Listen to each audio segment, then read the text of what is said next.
Good morning, Canada. And of course, mabuhay ang lahat ng Pilipino ngayon inaabot po ng ating talakayan o balitaktakan ngayong umaga. Ngayon po ay Sabado, July 20. Ayan, at ito po yung Kabayan Mondatol. At dito po tayo ngayon. Katatapos ko lang maglakad ulit dito sa ating mall sa Richmond Hill. Ayan. Well, bago po ko umpisahan ngayon, tayo po ay makikiramay muna sa pamilya ng aking Lodi, si Reka Trinidad at si Ating Fe. Ayan, sapagkat yumaon na yung kanilang panganay. Napakabata pa ng ating katoto o colleague na si Chino Trinidad. At the age of 56 ay nagpaalam na sa Philippine sports community. At sa ating mga kasamahan sa niya trabaho. Ayan, lilibing na yata siya. Kikremate na siya ngayon yata sa Pilipinas. Napakabata pa niya para magpaalam. Pero talaga pong ganyan, hindi natin alam kung kailan tayo mauuna. Ika nga. Isa lang ang naalala ko sa amin ni Chino nung araw. Dahil yung tatay niya, kasama ko yan sa coverage ng boxing nung araw. Sa professional, although nasa amateur ako noon sa BGMA Go for Gold. Pero kapag kami professional, kinukuha ko sa Ilordes, sa Cavite, sa mga Sarial. Si Reka Trinidad ang kasama ko pong nagko-cover. Magaling yung tatay yan. Although si Chino po talagang magaling yan. Nakita ko na nung araw na nag-uumpisa siya no, na talagang determinado itong gumawa ng sariling pangalan out of the shadow nga ng kanyang mga magulang sapagkat sikat sa sports. Matinding columnist, sports columnist si Reka nung araw at saka si Ating Fe. Anyway, nakikiramay uli ako, Idol Reka and Ating Fe Trinidad. Sumalangit ka nawa and rest in eternal peace, Chino. Alright. Siyempre nga pala, uunahin kong talakayan nga, unang-una nga yung kay Chino. Andito pa po kasi sa kotse. Papauwi na ako talaga. Natapos nga ako maglakad ng 1 oras sa aking regular ginagawa.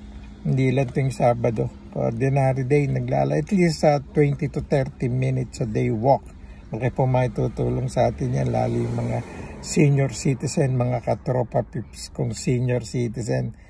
Dyan sa Pilipinas, din dito sa Canada.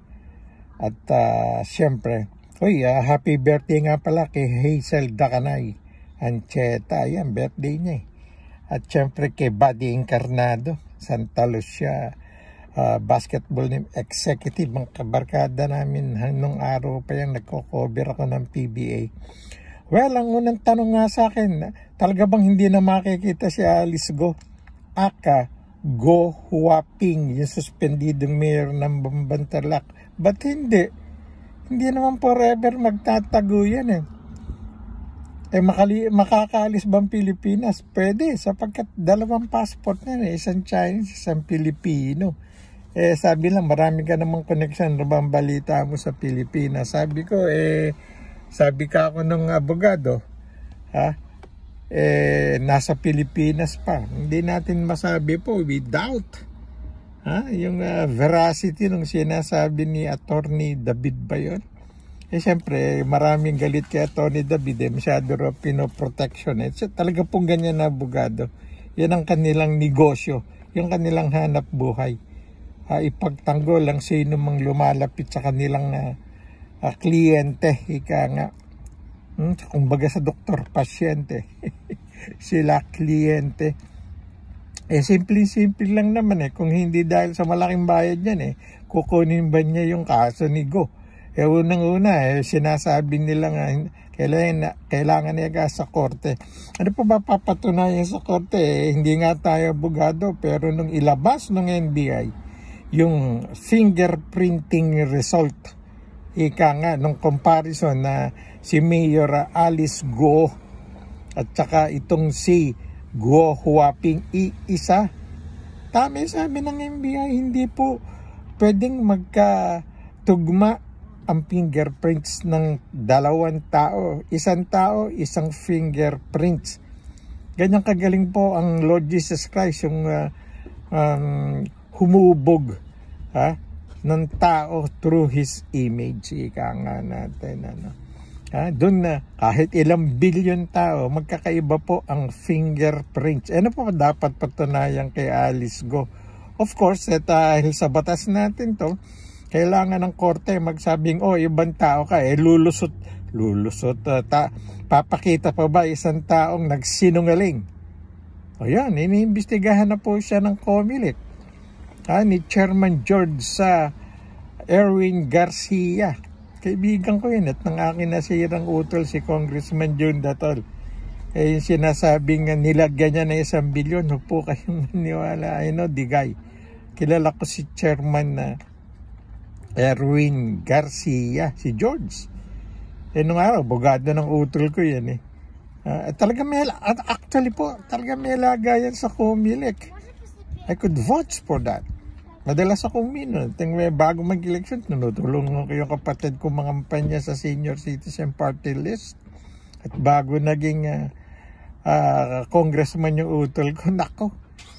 Kung patatawag lang ako talaga ng Kongreso or Senado, about dun sa lang, sasabihin ko, meron nung araw. Pero dito sa administrasyon ni Chairman George Garcia, hindi po ako naniniwalang tatanggap. Mayaman na si George, si Attorney George Garcia nung araw pa.